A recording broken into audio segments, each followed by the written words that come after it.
मोदी आज देश को बड़ी सौगात देंगे। स्काई रूट के इंफिनिटी कैंपस का उद्घाटन होगा। पीएम मोदी बता दें कि विक्रम-1 रॉकेट का अनावरण करेंगे और निजी स्पेस इंडस्ट्री को मिलेगा नया आयाम। इस वक्त की बड़ी खबर हम आपको बता रहे हैं। प्रधानमंत्री नरेंद्र मोदी वीडियो कॉन्फ्रेंसिंग के जरिए भारतीय अंतरिक्ष स्टार्टअप स्काई रूट के इंफिनिटी कैंपस का उद्घाटन करेंगे और स्काई रूट के पहले रॉकेट विक्रम-1 का भी अनावरण करेंगे। इस रॉकेट से उपग्रहों को कक्षा में बता दें कि प्रक्षेपित भी किया जा सकता है। इस अत्याधुनिक परिसर में लगभग 2 लाख वर्ग फुट का कार्यक्षेत्र होगा, जहां ब्रह्मोस प्रशिक्षण यानों के डिजाइन, विकास, एकीकरण और प्रशिक्षण के लिए हर महीने एक रॉकेट बनाया जा सकेगा। बता दें कि स्काई रूट भारत की अग्नि निजी अंतरिक्ष कंपनी है और भारतीय प्रौद्योगिकी संस्थानों के पूर्व छात्र और इसरो के पूर्व वैज्ञानिक पवन चंद्रा और भरत ढाका इसके बता दें कि उद्यमी है। नवंबर 2022 में स्काई रूट ने अपने सब रॉकेट विक्रम-S का प्रशिक्षण किया था, जिससे वह अंतरिक्ष में रॉकेट करने वाली भारत की पहली निजी कंपनी बन गई है।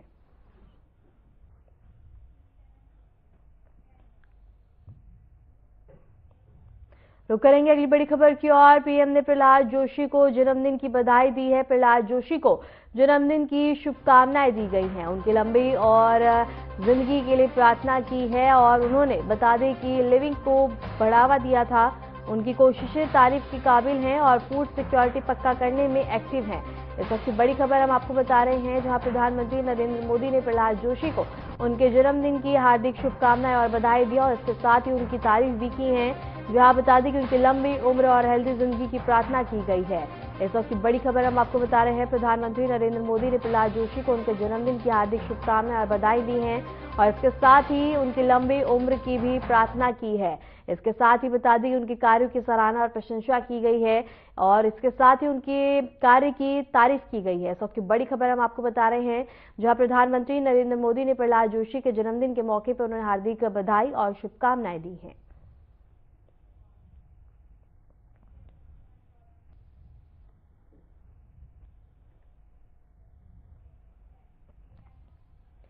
दिल्ली की मुख्यमंत्री रेखा गुप्ता ने वजीरपुर इंडस्ट्रियल एरिया स्थित अशोक विहार में आयोजित झुग्गी स्वाभिमान सभा में हिस्सा लिया।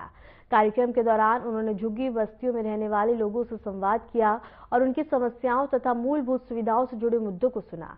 मुख्यमंत्री ने कहा कि सरकार झुग्गीवासियों के सम्मान और उनके अधिकारों की रक्षा के लिए प्रतिबद्ध है। उन्होंने आश्वासन दिया कि क्षेत्र में जरूरतों के अनुसार विकास कार्यों को गति दी जाएगी। इसके साथ ही सीएम रेखा गुप्ता ने झुग्गी का दौरा किया, जहां झुग्गी स्वाभिमान सभा में शिरकत करी।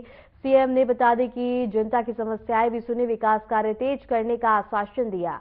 झुग्गीवासियों के सम्मान पर जोर दिया गया और इसके साथ ही ये खबर हम आपको बता रहे हैं, जहां दिल्ली की मुख्यमंत्री सीएम रेखा गुप्ता ने जनता की समस्याएं सुनी, विकास कार्य तेज करने का आश्वासन दिया।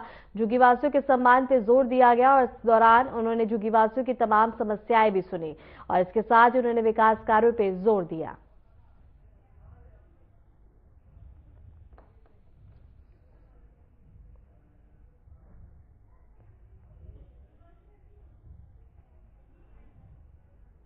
जयपुर में मुख्यमंत्री भजनलाल शर्मा ने श्री आदिनाथ दिगंबर जैन मंदिर पहुंचकर आचार्य सुंदर सागर जी महाराज के मंगल दिव्य देशना में शिरकत की। कार्यक्रम के दौरान धार्मिक वातावरण में बड़ी संख्या में श्रद्धालु उपस्थित रहे और महाराज श्री की देशना का लाभ लिया। इस मौके पर मुख्यमंत्री भजनलाल शर्मा के साथ कार्यक्रम में मंत्री गौतम कुमार दत्त और पूर्व उप महापौर पुनीत भी मौजूद रहे। इसके अलावा पंडित सुरेश मिश्रा समेत कई गणमान्य लोग और श्रद्धालु कार्यक्रम में शामिल हुए। जयपुर से खबर हम आपको बता रहे हैं, जहां दिगंबर जैन मंदिर में सीएम भजनलाल शर्मा पहुंचे हैं।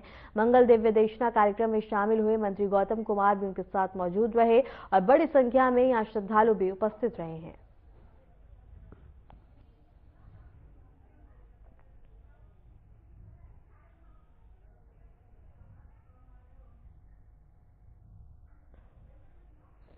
और जयपुर से ये खबर हम आपको बता रहे हैं, जहां मुख्यमंत्री भजनलाल शर्मा ने श्रद्धालु यहां मौजूद रहे और इसके साथ ही बता दें कि मंगल दिव्य देशना कार्यक्रम में शामिल हुए मुख्यमंत्री भजनलाल शर्मा दिगंबर जैन मंदिर पहुंचे हैं, जहां आशीर्वाद प्राप्त किया। इस दौरान बता दें कि बड़ी संख्या में यहां श्रद्धालु भी मौजूद रहे।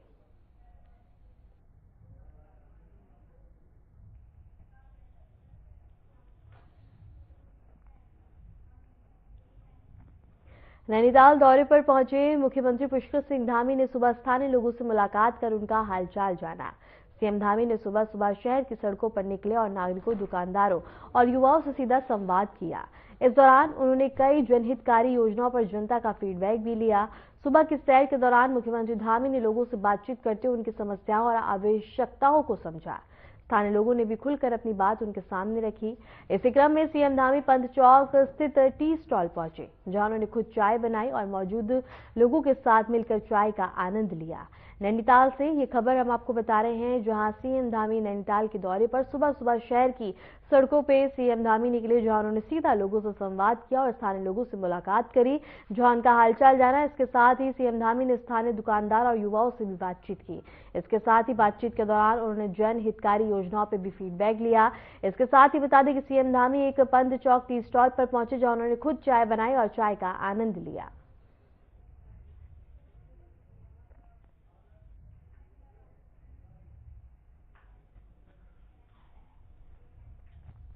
गुजरात में 3 दिवसीय चिंतन शिविर का आयोजन हो रहा है। ये शिविर धर्मपुर के श्रीमद राजचंद्र आश्रम में शुरू होगा।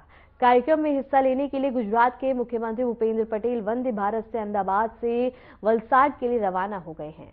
बता दें कि इस कैंप में काउंसिल ऑफ मिनिस्टर्स के सभी सदस्य और सीनियर्स अधिकारी भी हिस्सा ले रहे हैं। वहीं इस कैंप में हिस्सा लेने वालों के लिए मुख्यमंत्री भूपेंद्र पटेल के साथ कैबिनेट के सदस्य, चीफ सेक्रेटरी मनोज कुमार दास, राज्य सरकार के सीनियर सेक्रेटरी और दूसरे बड़े अधिकारी सभी अपनी सरकारी गाड़ियों के बजाय भारतीय रेल की वंदे भारत सुपरफास्ट ट्रेन के साथ ही यात्री के तौर पर अहमदाबाद से रवाना हुए हैं। अहमदाबाद से खबर हम आपको बता रहे हैं, जहां 3 दिवसीय चिंतन शिविर का आयोजन होगा। वलसाड के लिए सीएम भूपेंद्र पटेल रवाना हो चुके हैं। वंदे भारत सुपरफास्ट ट्रेन से रवाना हुए उनके साथ कैबिनेट मंत्री और अधिकारी भी रवाना हुए हैं।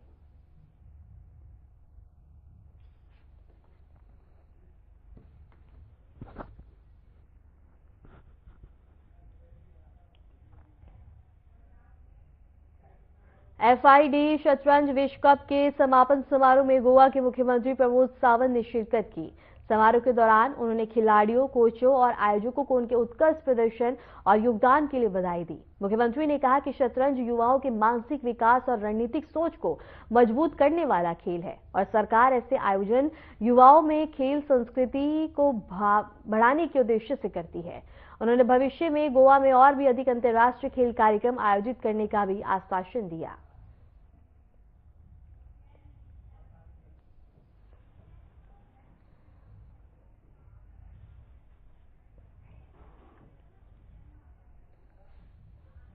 और इसके साथ ही बता दें कि अंतर्राष्ट्रीय खेल आयोजन का आश्वासन दिया गया। सीएम सावंत ने खिलाड़ियों से मुलाकात करी और उन्हें बधाई भी दी है। सीएम प्रमोद सावंत ने समारोह में शिरकत कर खिलाड़ियों को बधाई और शुभकामनाएं दी। इस दौरान उन्होंने कहा कि सरकार खेल संस्कृति बढ़ाने पर लगातार जोर देती हुई नजर आ रही है। इसके साथ ही उन्होंने अंतर्राष्ट्रीय खेल आयोजन का और भी आश्वासन दिया।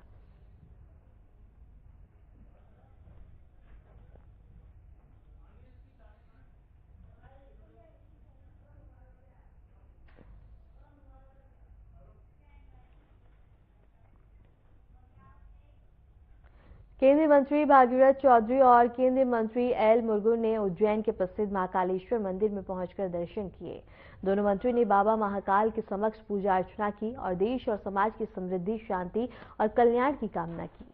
मंदिर परिसर में अधिकारियों ने उनका स्वागत किया और मंदिर के विकास कार्यों की जानकारी भी दी। मंत्रियों ने श्रद्धालुओं से संवाद करते हुए धार्मिक आस्था और सांस्कृतिक विरासत को मजबूत बनाए रखने की बात कही।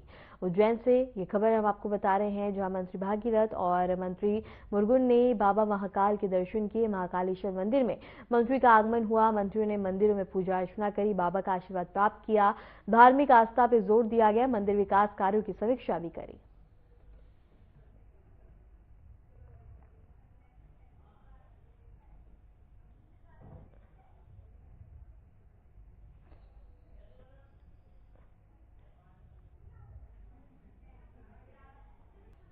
बिहार में नई सरकार बनने के बाद राजनीतिक भूचाल थमने का नाम नहीं ले रहा। सत्ता बदलते ही अब सरकारी आवासों की नई बंटवारा नीति ने सियासत को तपा दिया है। पूर्व मुख्यमंत्री राबड़ी देवी को 20 वर्षों से अधिक समय से आवंटित प्रतिष्ठित 10 और सर्कुलर रोड बंगला खाली करने का नोटिस जारी हुआ। साथ ही बेटे और पूर्व मंत्री तेज प्रताप यादव के सरकारी आवास पर भी कार्रवाई शुरू की गई है। इससे आरजेडी में खलबली मच गई और आरोप प्रत्यारोप के तीर चलने शुरू हो गए हैं। इसी को लेकर देखिए ये खास रिपोर्ट।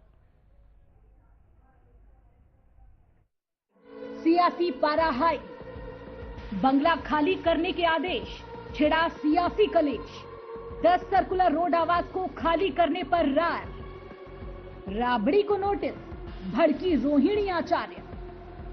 बिहार की राजनीति एक बार फिर से बंगले की लड़ाई पर सुलग रही है। बिहार में नई एनडीए सरकार के गठन के बाद प्रशासनिक और सरकारी आवासों से जुड़ी प्रक्रिया तेज हो गई है। इसी क्रम में एक बड़ा फैसला पूर्व मुख्यमंत्री और आरजेडी नेता राबड़ी देवी को लेकर हुआ। राबड़ी देवी को अब अपना मौजूदा आवास 10 सर्कुलर रोड खाली करना होगा। सरकार की ओर से नए दिशा निर्देश जारी होने के बाद उन्हें अब नया आवास आवंटित किया गया है। राबड़ी देवी 10 जनवरी 2005 से इस सर्कुलर रोड आवास में रह रही हैं। राज्य सरकार की तरफ से ये कदम उस ऐतिहासिक आवास पुनर्वितरण प्रक्रिया का हिस्सा बताया गया है, लेकिन राजनीतिक और भावनात्मक रूप से ये आदेश एक बड़े झटके के रूप में देखा जा रहा है।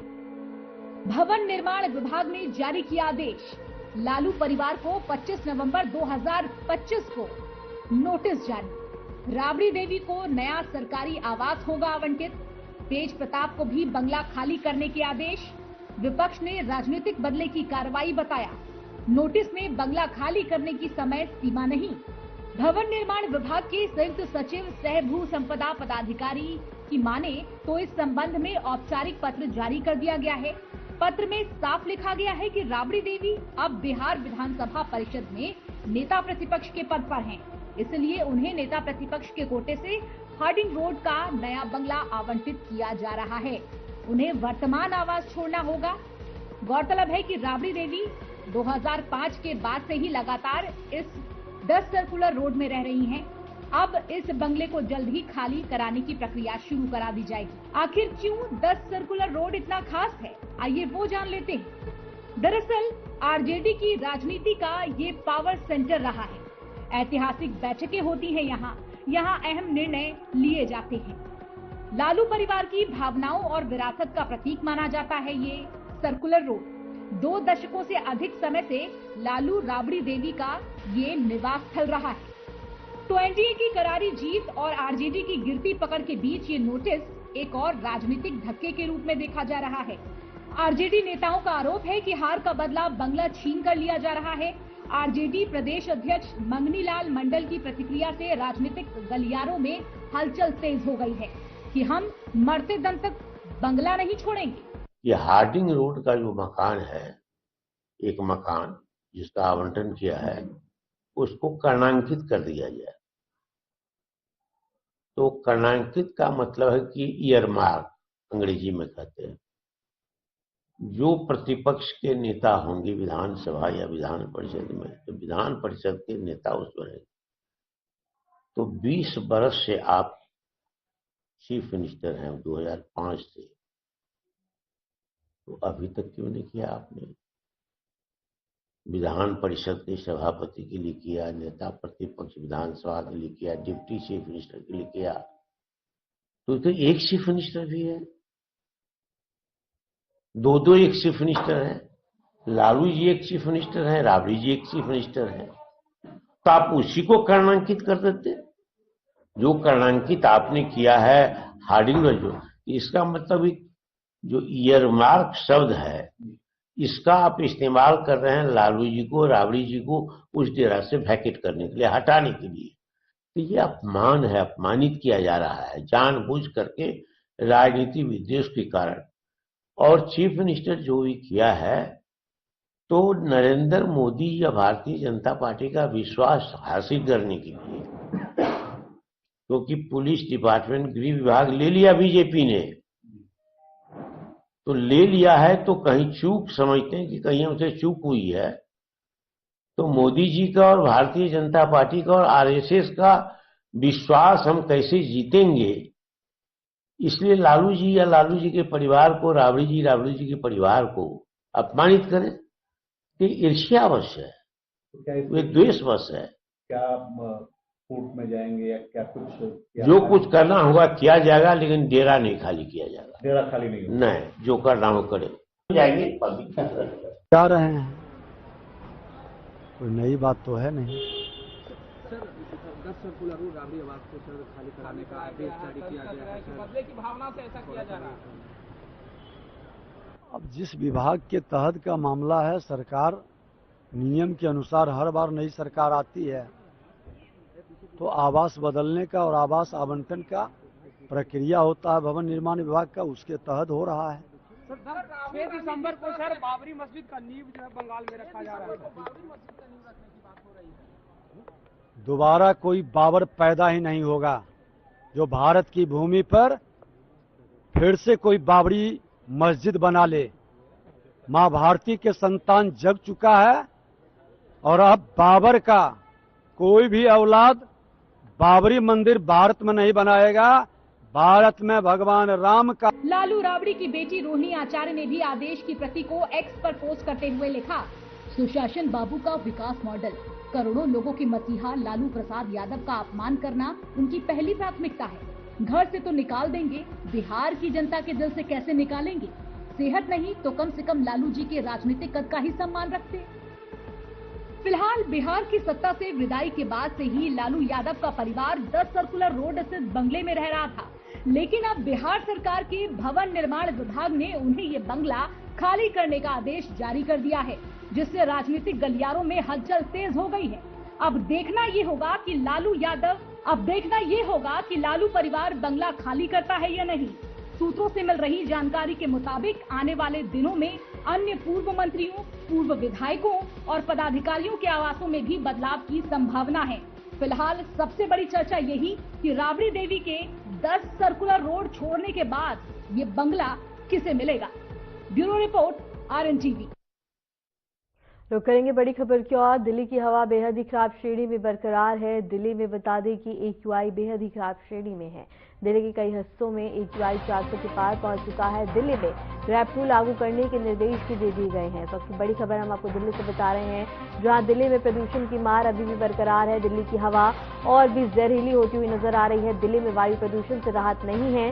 कई हिस्सों में AQI 400 के पार हो चुका है और इसके साथ ही कई हिस्सों में इससे ज्यादा भी बेहद ही खराब श्रेणी में AQI दर्ज किया गया है। इसके साथ ही बता दें कि सबसे बड़ी खबर हम आपको बता रहे हैं, जहां दिल्ली में जहरीली हवा का सितम अभी भी बरकरार है। दिल्ली में प्रदूषण की मार बरकरार है। कई हिस्सों में AQI बता दें कि काफी खराब श्रेणी में दर्ज किया जा रहा है, जिससे लोगों को सांस लेने में दिक्कत होती हुई नजर आ रही है। दिल्ली की हवा बेहद ही खराब श्रेणी में बरकरार है। दिल्ली में बता दें कि AQI काफी खराब श्रेणी में पहुंच चुका है। दिल्ली के कई हिस्सों में AQI 400 के पार है। दिल्ली में ग्रैब 2 लागू करने के भी निर्देश दे दिए गए हैं। इसके साथ ही बता दें कि सबसे बड़ी खबर हम आपको बता रहे हैं, दिल्ली में प्रदूषण की मार बरकरार है। दिल्ली की हवा और भी ज्यादा जहरीली हो गई है। दिल्ली में वायु प्रदूषण से राहत नहीं है। कई हिस्सों में AQI 400 के पार है। आनंद विहार में भी खराब श्रेणी में दर्ज किया गया है, विवेक विहार में भी।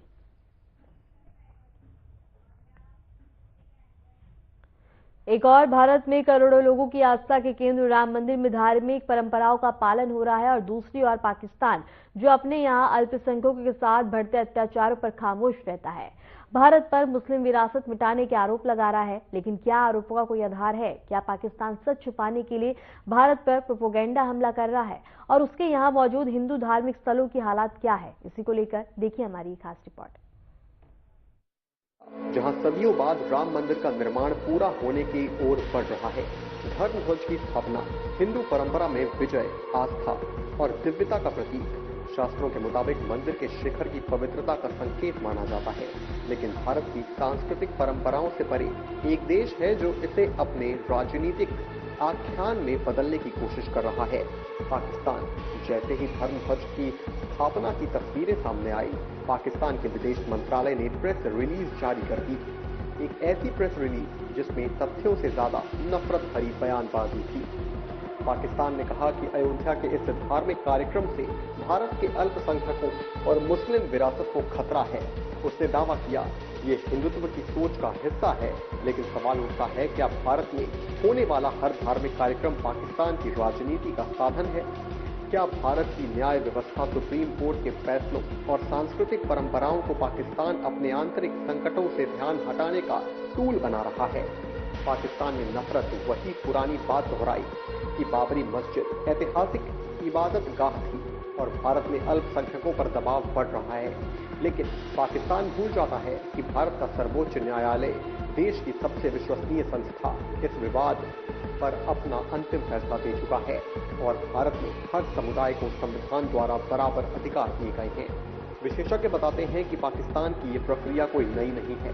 पिछले कई वर्षों से पाकिस्तान भारत की आंतरिक धार्मिक गतिविधियों और अंतर्राष्ट्रीयकरण करने की कोशिश करता रहा है। पर विडंबना ये है कि जिस पाकिस्तान से ये बयान आ रहे हैं, उसकी अपनी हालत दुनिया जानती है। अल्पसंख्यकों पर अत्याचार, जबरन धर्मांतरण, मंदिरों पर हमले, लड़कियों का अपहरण, ये सब पाकिस्तान में रोजमर्रा की खबरें बन चुकी हैं। फिर भी वो भारत पर मानवाधिकार और धार्मिक स्वतंत्रता के उपदेश देता है। अगर पाकिस्तान को वास्तव में धार्मिक विरासत की चिंता है तो उसे अपने यहाँ मौजूद हिंदू ऐतिहासिक धरोहरों पर नजर डालनी चाहिए। हजारों वर्षों पुराना शारदा पीठ, जहाँ भारत में पढ़ने लिखने की परंपरा की नींव मानी जाती है, आज ये जर्जर है, खंडहर है और पाकिस्तान इसे बचाने में कोई दिलचस्पी नहीं दिखाता। कराची का 150 साल पुराना जागन्नाथ मंदिर, कभी भव्य, आज दुकानों और अवैध कब्जों के बीच दम तोड़ता हुआ। रावलपिंडी का 1930 में बना मोहन मंदिर, दरवाजों पर ताले, दीवारों पर दरारें, सुरक्षा तो दूर, मंदिर में पूजा करने की अनुमति भी दुनिया भर के हिंदुओं को मुश्किल से मिलती है। इन मंदिरों पर कब्जे हैं। कई जगह स्थानीय समूहों ने इन्हें अपने हिसाब से इस्तेमाल करना शुरू कर दिया है। पाकिस्तान सरकार की ओर से संरक्षण की ओर कोई पहल नहीं के बराबर है और यही पाकिस्तान भारत को धार्मिक विरासत बचाने का लेक्चर दे रहा है।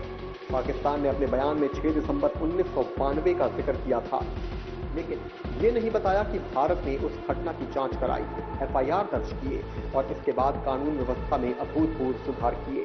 भारत का लोकतांत्रिक सिस्टम, संसद, सुप्रीम कोर्ट, मीडिया, सबने इस घटना पर खुली बहस की।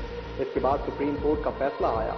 जमीन का कानूनी मालिकाना हक, पुरातात्विक साक्ष्य, ऐतिहासिक तथ्य, सबके आधार पर। लेकिन पाकिस्तान इन तथ्यों को चुनौती देने की स्थिति में नहीं है, क्योंकि वहां न्यायिक पारदर्शिता का ढांचा ही कमजोर है। अपनी खिसियाहट में पाकिस्तान ने संयुक्त राष्ट्र और अंतर्राष्ट्रीय संस्थाओं से अपील कर डाली कि वे भारत में इस्लाम फोबिया और मुस्लिम विरासत पर खतरे पर ध्यान दें।